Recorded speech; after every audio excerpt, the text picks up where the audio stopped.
یا ممکن ہے کہ اس وقت وہ کسی ایسی حالت میں ہو، بیماری کی حالت میں ہو، کمزوری کی حالت میں، تو وہ چیز اس پر زیادہ اثر کر جاتی ہے، اس سے بھی واقعہ ہو جاتا ہے۔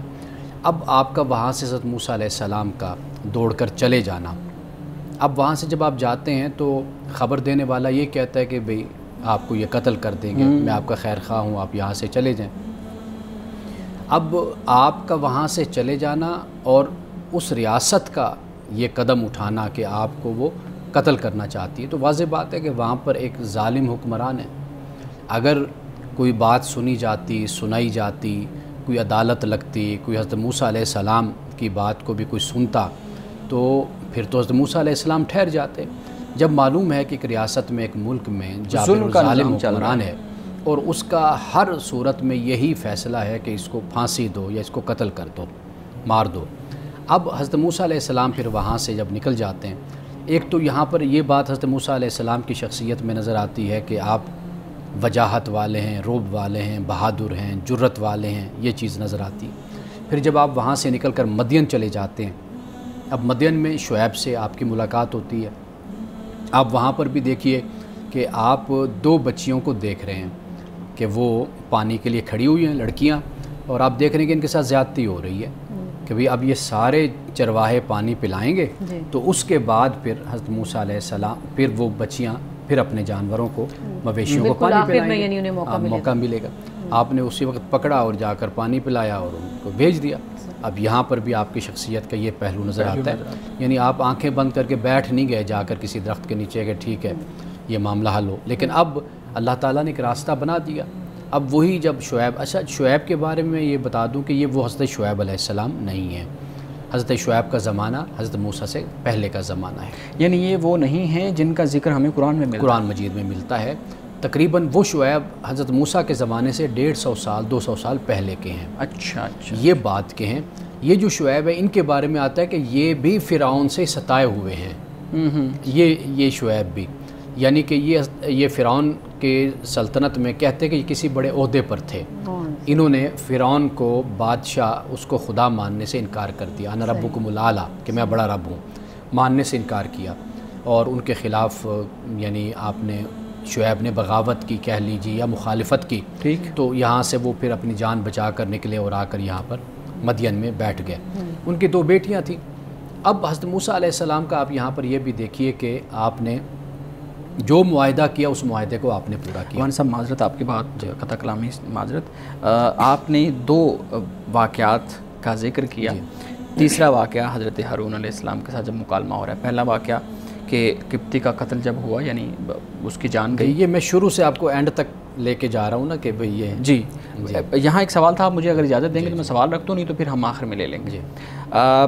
وہ ایک قتل ہوا، دوسرا جب یہاں بچیاں پانی پلانے کے لیے کھڑی ہوئی ہیں، یہاں پہ ایک ان کی طبیعت کا وہ مظہر ہمارے سامنے آیا کہ باقی سب کو پیچھے کر کے تو آپ نے ان کی مدد کی۔ تیسرا حضرت ہارون علیہ السلام کے ساتھ جب مکالمہ ہوا تو وہاں پہ بھی ہمیں ایک طبیعت کا ایک خاص پہلو نظر آ رہا ہے۔ اب یہ 3 واقعات ہیں جہاں پہ بطور ایک انسان کہہ لیں یا ایک طالب علم کہہ لیں، مجھے یہ محسوس ہو رہا ہے کہ حضرت موسیٰ علیہ السلام کی شخصیت کا جو غصے والا پہلو ہے، جذباتیت والا پہلو ہے، وہ یا جس کو ہم جلالی طبیعت کہتے ہیں، وہ والا عنصر ہمارے سامنے زیادہ آ رہا ہے، جبکہ دوسری طرف ہم دیکھتے ہیں کہ فرعون کے جبر کو بھی آپ نے ذکر کیا کہ برداشت کیا ہے۔ اب یہ 2 پہلو ہیں، لیکن ہمیں جو نظر آ رہا ہے وہ جلالی طبیعت یا غصے والا پہلو زیادہ نظر آ رہا ہے۔ اب کیسے ہم توازن پیدا کریں کہ حضرت موسیٰ علیہ السلام کی شخصیت کے اندر یہ دونوں خصوصیات تھیں؟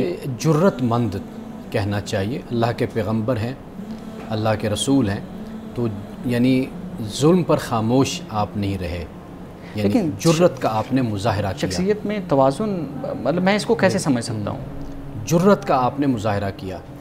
حضرت ہارون کے ساتھ جو آپ نے معاملہ فرمایا، اس کو بھی اگر آپ دیکھیے نا کہ ایک طرف توحید کا معاملہ ہے، ایک طرف معاشرے میں شرک ہے، یعنی شرک وہ کہ 40-50 سال اس قوم کی اصلاح کی ہے، اس قوم کی تربیت کی ہے، اس کو خدا کی طرف متوجہ کیا ہے، اور پھر حضرت ہارون کی یہ ڈیوٹی، یہ ذمہ داری عائد کی ہے۔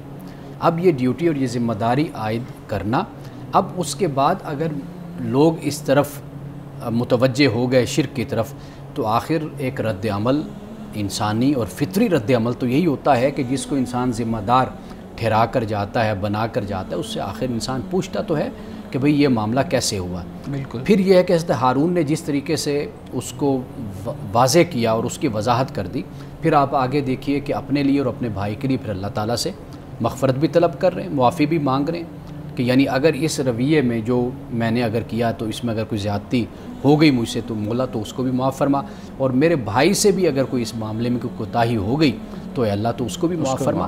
تو حضرت موسیٰ علیہ السلام کی شخصیت میں جو جرت آپ دیکھیں نا کہ بہادری، کہ آپ نے جو دیکھا اور آپ نے اسی وقت اس کو غلط قرار دیا اور آپ نے اس کے خلاف جو آپ سے ہو سکتا تھا اس وقت آپ نے وہ قدم نہیں اٹھایا۔ یوں بھی تو کہہ سکتے ہیں ہم کہ حق کے لیے سٹینڈ لیا انہوں نے، جی حق کے لیے آپ کھڑے رہے۔ حضرت عمر فاروق رضی اللہ تعالیٰ عنہ کی طبیعت میں بھی تو یہی جوش اور جلال تھا، اور آپ صلی اللہ علیہ وسلم نے جو اللہ تعالیٰ سے دعا کی تھی کہ مجھے عمر کے ذریعے سے طاقت عطا فرما، تو وہی بہادری پیچھے تھی نا کہ جس کو آپ صلی اللہ علیہ وسلم نے پسند فرمایا تھا، جرت تھی۔ صحیح۔ اچھا مولانا صاحب ایک اور بھی چیز مجھے بتائیے گا،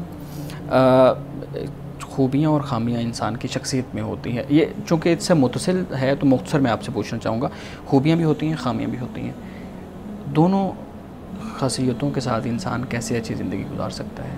جیسے ہمیں یہاں پہ بھی ایک طرف طبیعت وہ جیسے ہم کہہ رہے ہیں کہ حق پہ کھڑے ہونے والی، اور اس میں آپ کا اظہار بھی ہو رہا ہے، جبکہ دوسری طرف صبر برداشت یہ بھی چیز ہے، کیسے انسان زندہ رہ سکتے ہیں ان دونوں کے ساتھ؟ سب سے پہلے تو یہ نقطہ نظر اور یہ عقیدہ واضح کر دینا چاہیے کہ پیغمبر علیہ الصلاۃ والتسلیم، اللہ کے جتنے بھی پیغمبر ہیں، وہ اتباع نفس میں کوئی قدم نہیں اٹھاتے، وہ ہمیشہ خدا کی مرضی اور منشا، خدا کی مرضی کے لیے قدم اٹھاتے ہیں۔ ہاں ان کا قدم زیادہ اٹھ جاتا ہے تو خدا اس پر بھی متنبہ کرتا ہے، ٹھیک، اس پر بھی آگاہ کرتا ہے۔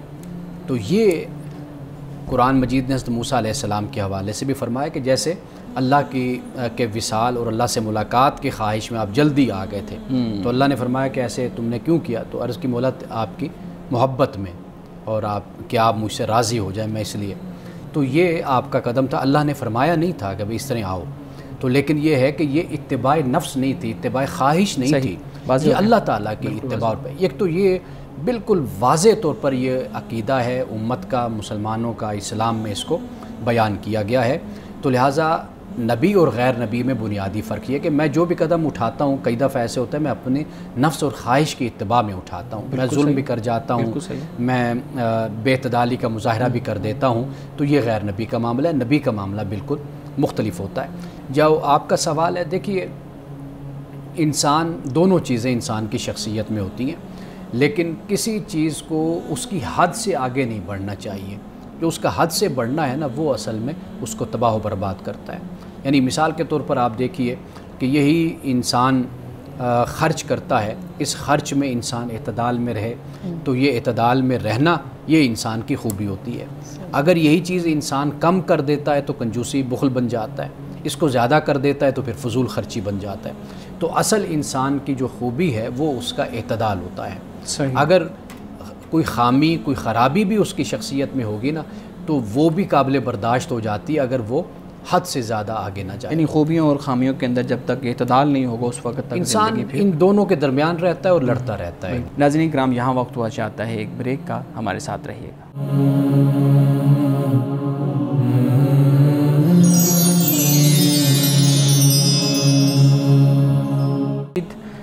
امانا صاحب، آپ حضرت موسیٰ علیہ السلام کی شخصیت کے مختلف پہلوؤں کو بیان کر رہے تھے۔ میں چاہوں گا، چونکہ ہمارے پاس ذخیرہ بہت زیادہ ہے، جو ہے نا وہ تفسیر میں کے اندر بھی چیزیں موجود ہیں اور اتھینٹک سورسز بھی ہمارے سامنے ہیں، میں یہ پوچھنا چاہوں گا کہ جو تورات اور انجیل ہے خاص طور پہ، یہ حضرت موسیٰ علیہ السلام کی شخصیت کو کیسے بیان کرتی ہیں؟ تورات اور انجیل میں بہت سی باتیں ایسی ہیں کہ جو بہت موافق ہیں اور بہت اچھی باتیں بیان کرتی ہیں، لیکن بہت سے پہلو ایسے ہیں کہ پھر قرآن مجید ان کی اصلاح بھی کر دیتا ہے۔ ٹھیک ہے، یعنی حضرت موسیٰ علیہ السلام کی شخصیت کو کچھ اس طریقے سے بیان کیا جاتا ہے کہ آپ نبوت کے خواہش مند نہیں تھے، یعنی اللہ تعالیٰ نبوت دینا چاہتا تھا، حضرت موسیٰ علیہ السلام لینا نہیں چاہتے، وہ کہتے ہیں میرے بھائی کو دے دو۔ اب قرآن مجید نے اس کو بھی واضح کر دیا کہ حضرت موسیٰ علیہ السلام اگر ہارون کو چاہتے تھے تو وہ چاہنے کا مقصد یہ تھا کہ بھئی میرا وزیر اس کو بنا دے جو میری اس معاملے میں معاونت کرے، میری مدد کرے۔ قرآن مجید نے اس مسئلے کو بھی واضح کر دیا۔ تو اسی طرح پھر تورات میں اس بات کو بھی آگے ان کتابوں میں بیان کیا گیا کہ حضرت موسیٰ علیہ السلام سے اللہ تعالیٰ وہ اس طرح راضی نہیں پھر رہا، اور پھر جو سلسلہ اولاد ہے، نسل ہے، وہ بھی اللہ نے کہا میں پھر ہارون سے چلاؤں گا، تو موسیٰ سے وہ نہیں سلسلہ رکھا۔ تو اس طرح کر کے بہت کچھ ایسا ہے کہ جو حضرت موسیٰ علیہ السلام کے حوالے سے وہاں پر اس کو بیان کیا گیا ہے، لیکن قرآن مجید کا یہی کمال ہے کہ جو وہاں پر کوئی کمی بیشی رہ گئی تھی تو اس کو قرآن مجید نے پھر واضح کر دیا اور اس کو بیان کر دیا کہ اللہ کے جو پیغمبر ہیں ان کی طرف جو یہ باتیں منسوب کی گئی ہیں یا کی جاتی ہیں تو یہ بنیادی طور پر غلط باتیں ہیں۔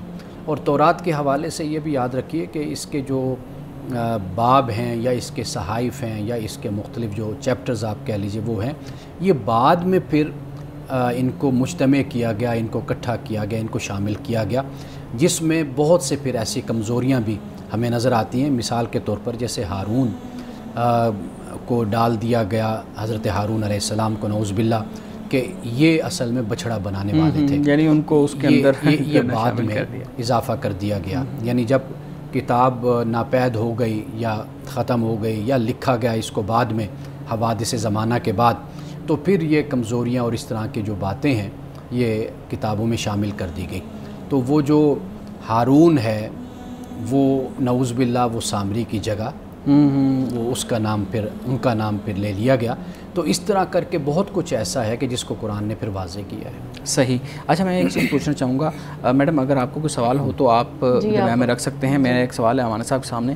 امانہ صاحب، حضرت ہارون علیہ السلام کو شامل کرنا اپنے مشاورت میں اپنے ساتھ اور پھر اللہ تعالیٰ سے دعا کرنا، آپ یہ بتائیے گا کہ یہ رشتہ داری کی بنیاد پہ تھا، اس لیے تھا کہ یہ میرے بھائی ہیں، یا اس لیے تھا کہ وہ قابل تھے، یا پھر یہ اس لیے تھا کہ اللہ رب العزت نے کہا کہ یہ تمہارے ساتھ ہوں گے، ان کو ساتھ رکھنا ہے؟ کیونکہ عام طور پہ رشتہ داری میں سے کسی کا شامل ہو جانا اور خاص طور پہ بھائی یا بہن کا آپ کو سپورٹ کرنا ایک بہت بڑی سپورٹ ہوتی ہے، آپ سارے معاشرے کے سامنے بھی کھڑے ہو جاتے ہیں اس سپورٹ کے ساتھ۔ اسی سوال کے ساتھ ہی اسی آپ کو ہی ریلیٹ کروں گی کہ حضرت موسیٰ علیہ السلام نے جب حضرت ہارون علیہ السلام کی ہیلپ لی اللہ تعالیٰ کی اجازت سے، تو موسیٰ علیہ السلام کی تو یہی ہم خصوصیت کی بات کر رہے ہیں کہ حق پہ کھڑے ہو جانے والے، ڈٹ جانے والے تھے، بڑے کانفیڈنٹ تھے، تو پھر ہیلپ کی کیا ضرورت پڑی تھی ان کو؟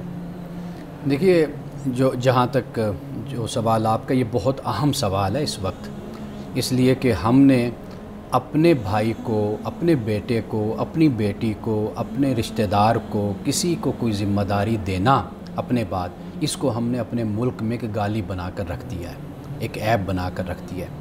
تو ایسا نہیں ہے۔ آپ کے سیاسی معاملات ہیں، آپ کے کاروباری معاملات ہیں، آپ کے دیگر معاملات ہیں، اصل جو چیز ہوتی ہے وہ اہلیت ہوتی ہے، قابلیت ہوتی ہے۔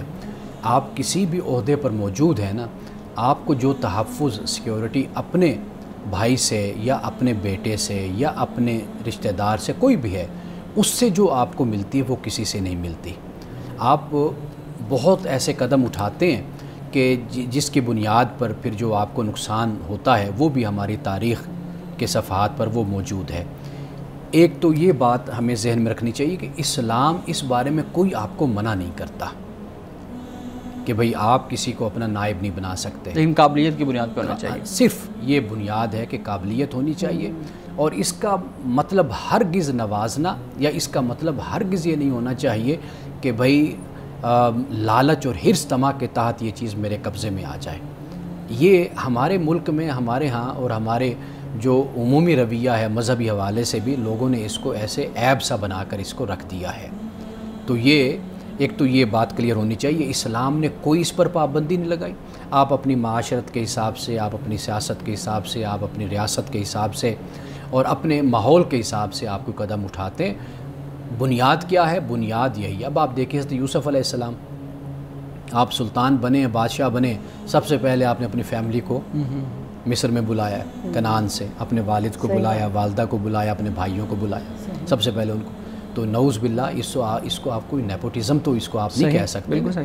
تو مطلب کہنے کا یہ ہے کہ بنیادی چیز کیا ہے؟ وہ اہلیت، یہ بنیاد ہے. یہ ضروری یہ نہ ہو کہ بھئی آپ اپنے کو اپوائنٹ کریں اور وہ سب کچھ آپ کا تباہ و برباد کر دیں. اس معاملے میں رہنمائی کیجیے گا کہ جو میں نے آپ کے سامنے سوال رکھا تھا کہ حضرت ہارون کو شامل کرنا کس بنیاد پہ تھا؟ حضرت ہارون علیہ السلام کو دیکھیے، آپ چھوڑ کر جاتے ہیں، پیچھے کون ہے؟ حضرت ہارون ہے. وہ آپ کے بھائی ہیں، اور پھر یہ کہ اللہ سبحانہ و تعالیٰ کی طرف سے آپ ان کو پیغمبر بھی اللہ نے ان کو اپوائنٹ کیا، ان کو پیغمبر چنا. کیوں حضرت موسیٰ نے فرمایا، کیوں کہا اللہ سے؟ اس لیے کہ قرآن مجید نے اس کو بیان کر دیا. قرآن نے کہا کہ بھئی کہ یہ حضرت ہارون کے لیے دعا کی کہ اللہ یہ میرا وزیر بن جائے گا، یہ میرے بعد ہوگا، یا اس سے مجھے طاقت حاصل ہوگی، یعنی یہ میری قوت کا باعث بنے گا، تو اس مقصد کے لیے میں تجھ سے ہارون کو مانگتا ہوں. صحیح. تو یہ ہے بنیادی بات. بالکل ٹھیک ہے. مولانا صاحب آپ نے جو بات کی اسی پہ ایک کاؤنٹر کویشچن ہمارے سامنے آتا ہے.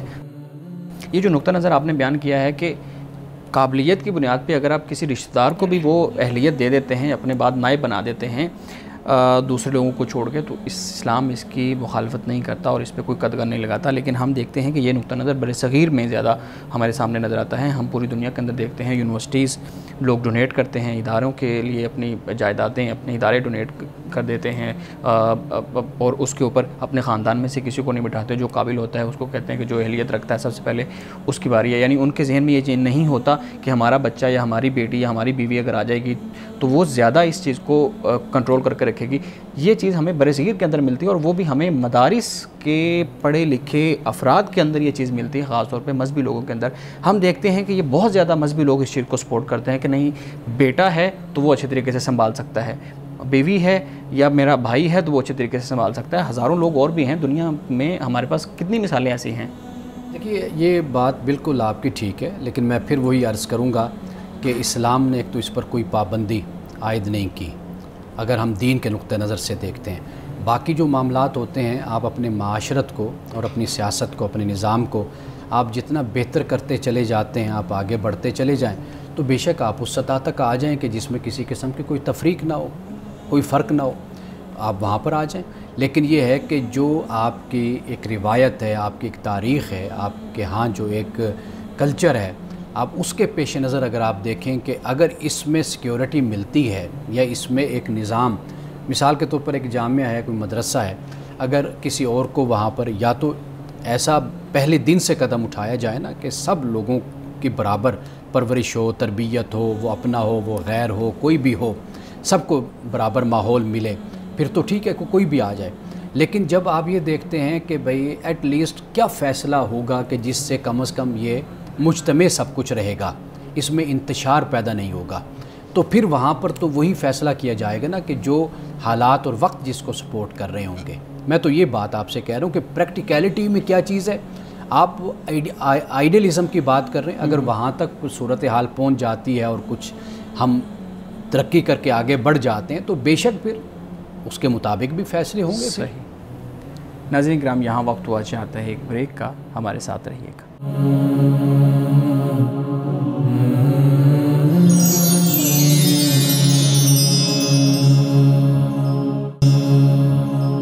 ویلکم بیک ناظرین. مولانا صاحب، بہت خوبصورت ہماری ڈیبیٹ چل رہی ہے اور مجھے لگتا ہے کہ یہ بہت اچھی ڈیبیٹ ہے. ہمارے ہاں مختلف طرح کی آراء پائی جاتی ہیں، لیکن چونکہ ہم حضرت موسیٰ علیہ السلام کا ذکر یہاں پہ کر رہے ہیں تو میرے خیال میں ہم واپس اسی موضوع کی طرف آتے ہیں.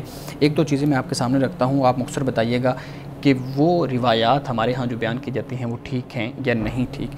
ایک روایت بیان کی جاتی ہے، کچھ دن پہلے ہم اس کو ڈسکس بھی کر رہے تھے کہ رسول اللہ صلی اللہ علیہ وآلہ وسلم حضرت موسیٰ کا واقعہ بیان کر رہے ہیں، تو آپ نے بیان کیا کہ ایک پتھر پہ موسیٰ علیہ السلام نے کپڑے رکھے اور آپ غسل کرنے کے لیے ندی میں گئے اور پتھر چل پڑا اور کپڑے وہ لے گیا، اور پھر موسیٰ علیہ السلام، یعنی لوگوں کے اندر یہ بات مشہور تھی کہ شاید موسیٰ علیہ السلام ہم جیسے انسان اس طرح نہیں ہیں جیسے کہ ہماری جسمانی اعضاء ہیں.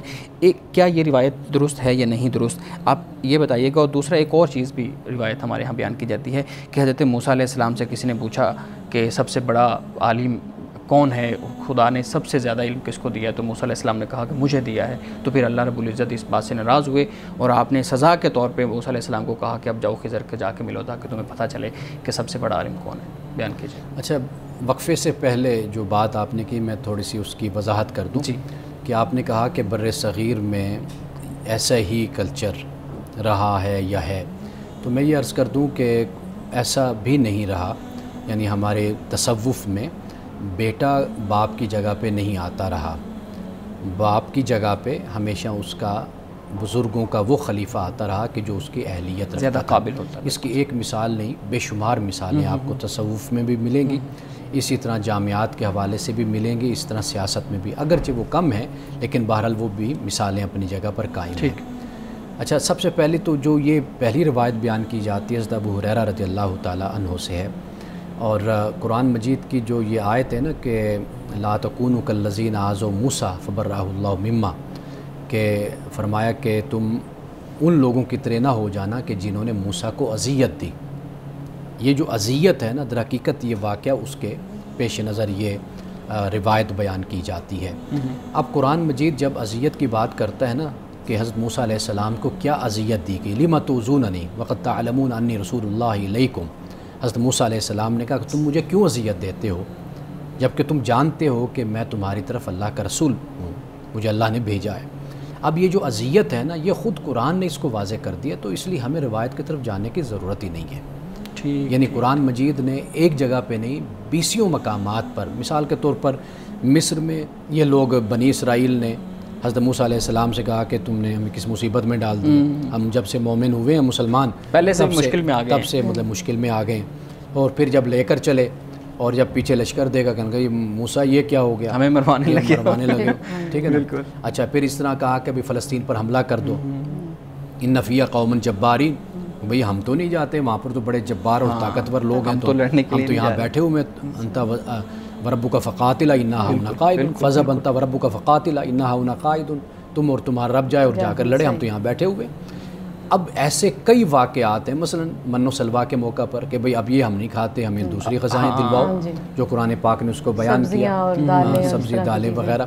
اچھا، قدم قدم پر اس قوم نے ستایا، یہ جو اذیت دینا ہے، مثلا آپ اللہ سے ملاقات کے لیے یا کلام یا وحی لینے کے لیے جاتے ہیں، پیچھے بچڑا بنا لیتے ہیں، تو اب یہ وہ سب کچھ ہے جو قرآن پاک نے بیان کر دیا، تو لہٰذا اس روایت کوئی محتاجی نہیں ہے کہ ہم اس کو قرآن مجید کہ اس مقام کو سمجھیں کہ لِمَ تُؤْذُونَنِی، کیوں تم مجھے ستاتے ہو، کیوں تم مجھے تنگ کرتے ہو، کو اس کی وضاحت کے لیے ہم اس روایت کی طرف آئیں، ایک بات۔ دوسری بات یہ ہے کہ محدثین کے ہاں نا، علماء کے ہاں ایک ہوتی ہے سند، تو سند بھی دیکھی جاتی ہے روایت، ایک متن کو بھی دیکھا جاتا ہے۔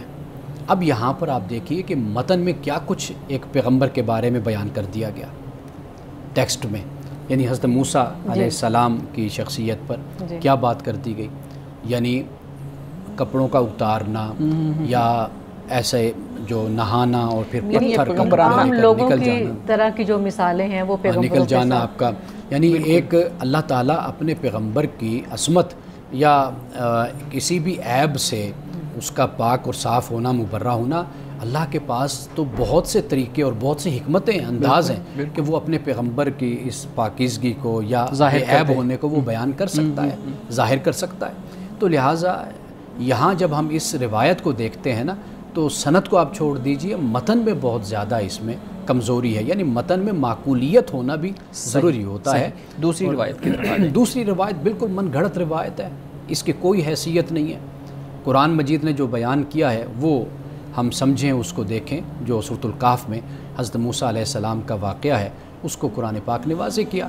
وہ یہ ہے کہ حضرت خضر ہم کہتے ہیں کیونکہ روایات میں خضر آیا، تو قرآن مجید نے تو نام نہیں استعمال کیا، یعنی اس شخص کا نام بیان نہیں کیا جس کو موسیٰ علیہ السلام جا کے ملے۔ اب یہ در حقیقت پیغمبر کا حضرت خضر کے ساتھ جانا، یہ سفر کرنا، یہ بہت سے حقائق کو واضح کرتا ہے، اور پھر اس وقت کے صحابہ اور مسلمانوں کے لیے اس میں بڑا سبق ہے۔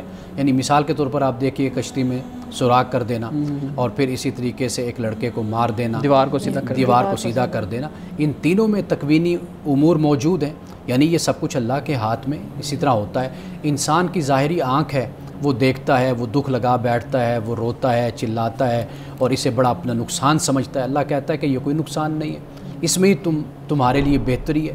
تو مطلب یہ ہے کہ یہ وہ حقائق ہیں، یہ وہ راز ہیں جو انسان پر منکشف تو ہوتے ہیں، یا تو انسان کچھ وقت گزارنے کے بعد مستقبل میں یہ حقائق منکشف ہوتے ہیں یا مرنے کے بعد منکشف ہو جائیں گے.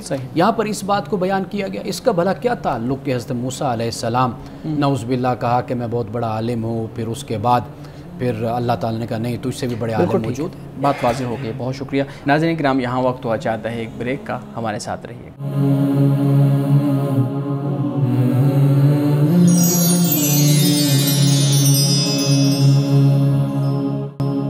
پروگرام میں ایک دفعہ پھر خوش آمدید.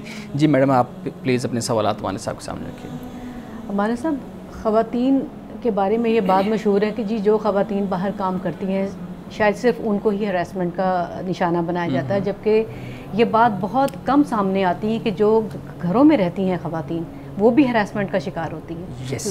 کیونکہ بہت سے ان کے اپنے ہی عزیز و اقارب میں سے رشتہ دار جو آتے جاتے ہیں انہیں ہراس کرتے ہیں, لیکن وہ صرف شرم کی وجہ سے اپنی اس چیز کو سامنے نہیں لاتی کہ کوئی یقین کرے گا یا نہیں کرے گا. جہاں تک آپ نے بات کی ہے وہ یہ ہے کہ پہلے دن سے ہی جیسے بیٹا ہے یا بیٹی دونوں کو اس کے بارے میں اویئرنیس ملنی چاہیے, آگاہ کیا جانا چاہیے, خاص طور پر بیٹیوں کو. یعنی یہ ماؤں کی پھر ذمہ داری ہو جاتی ہے کہ وہ اس کے بارے میں اپنی بیٹیوں کو ٹریننگ دیں یا ان کو تربیت دیں. ہم چونکہ اپنے ماحول کو بہت ہی گھٹا ہوا رکھتے ہیں اور اس طرح کے جو ہمارے ہاں مسائل ہوتے ہیں ان کو ہم ڈسکس کرنا یا ان پہ بات کرنا ہم شرم و حیا کے خلاف, اخلاقیات کے خلاف اس کو سمجھتے ہیں. کوئی بچہ ہمیں کچھ کہنا بھی چاہے, بتانا بھی چاہے کسی کے بارے میں, یعنی اپنے رشتہ دار کے بارے میں, تو ہم اس کو الٹا ڈانٹ کر اور ہم اس پر یہ روپ ڈالتے ہیں کہ وہ تم سے بڑے ہیں یا لہٰذا تم جھوٹ بولتے ہو, وہ اپنی جگہ پر ٹھیک ہیں. یہ جو رویہ ہوتا ہے یہ بہت خطرناک رویہ ہوتا ہے. ہمیں اپنے بچوں کی تربیت اس طریقے سے کرنی چاہیے کہ وہ بالکل واضح طور پر اور جرت کے ساتھ اور بالکل فرینکلی ہمارے ساتھ وہ بات کر سکیں. یہ جب تک ہم ٹریننگ نہیں دیں گے نا, دیکھیے دو چیزیں علیحدہ علیحدہ ہوتی ہیں, ایک جنسی بے راہ روی ہے اور ایک جنسی تعلیم. یہ دو چیزیں بالکل جدا جب تک ہم نہیں کریں گے اس وقت تک اس طرح کے جو واقعات ہیں یہ پھر ہمارے یہاں رونما ہوں گے. اور پھر دیکھیے جس چیز پر ہم زور دیتے ہیں نا کہ مثلا ماں ہے, بیوی ہے, تو اس کا پہلا جو مرکز ہے اس کے تربیت کا, تعلیم کا, وہ اس کا گھر ہوتا ہے. اب آپ دیکھیے کہ یہ واقعات اکثر طور پر وہاں پر ہوتے ہیں جہاں پر میاں بیوی گھر سے باہر ہیں, بچے گھر میں اکیلے ہیں یا بیٹی گھر میں اکیلی. اب وہ ملازم ہے, تربیت نہیں ہوئی, ڈرائیور ہے یا دوسرا جو ہے ملازم ہے, ایک تو وہ لوگ یا پھر جوائنٹ فیملی سسٹم میں ایسے ہی چھوڑ کر گھر کو چلے گئے. تو یہ جو معاملات ہوتے ہیں نا, ماں کا گھر پہ ہونا یا باپ کا, یعنی نظر رکھنا, اور کسی پر بھی اعتبار اس حوالے سے نہیں کیا جانا چاہیے. یہ جو کہتے ہیں نا جی یہ آپ کے یہ بھائی جان ہیں ان کے ساتھ چلے جائیں, یہ آپ کے فلاں ہیں ان کے ساتھ رات کو ان کے گھر رہ لینا ہے, تو یہ کرنا, تو ان چیزوں سے جتنا ہو سکے ایوائڈ کیا جائے. ماں باپ اپنی نگرانی میں اپنے بچوں کو جہاں چاہیں لے جائیں, اور ساتھ ماں کا ہونا اور ماں کی خاص طور پر نگرانی ہونا یہ بے حد ضروری ہے. یعنی اگر ہم اس چیز کو کنکلوڈ کر لیں کہ جنسی حوالے سے بچوں کو تربیت دی جائے, ان کو بتایا جائے کہ کس طریقے سے اکیلا نہ چھوڑا جائے. تربیت گھر میں نہیں بلکہ سکولوں میں باقاعدہ ہر جگہ پہ یہ تربیت ہونی چاہیے. سکولوں میں خاص طور پر جنسی تعلیم جو ہے یہ ضرور, یعنی بیڈ ٹچ اور گڈ ٹچ یہ تو اب مشہور ہوا ہے, بات چلتی ہے. اور مانا صاحب میں اگر اس میں ایڈ کر دوں مختصر, بہت سے ادارے اس پہ کام بھی کر رہے ہیں, بہت سے ادارے اس پہ کام کر رہے ہیں. آپ انٹرنیٹ پہ سرچ کریں گے تو بہت سے بک لیٹ بنی ہیں, اور اب تو مجھے پچھلے دنوں معلوم ہوا ہے کہ ایک ادارہ اس کے اوپر چھوٹے چھوٹے کارٹون بھی بنا رہا ہے کہ آپ نے کیسے اپنے جسم کی ان اعضاء کی حفاظت کرنی ہے جہاں پہ کسی کو ہاتھ لگانے ہے, جہاں پہ کسی کو ٹچ کرنے کی اجازت نہیں ہے. مانا صاحب آج کے حدیث مبارکہ بیان کیجیے گا. آج کی حدیث بخاری شریف سے ہے. فرمایا ایاکم والکذب فإن الکذب یہدی الفجور وإن الفجور یہدی النار. فرمایا جھوٹ سے بچو, یعنی جھوٹ بولنے سے بچا کرو. جھوٹ نافرمانی کی طرف, فحاشی کی طرف, برائی کی طرف لے کر جاتا ہے, اور یہ جو برائی ہے, یہ جو فحاشی ہے, یہ انسان کو جہنم کی طرف لے کر جاتی ہے. ناظرین کرام, اس دعا کے ساتھ اپنے پروگرام کا اختتام کریں گے. اللہ رب العزت حسن کلام اور تاثیر کلام عطا فرمائے, ہماری زبان کی گروں کو کھول دے اور سننے والوں تک خیر کا پیغام پہنچے. اجازت دیجیے, خدا حافظ.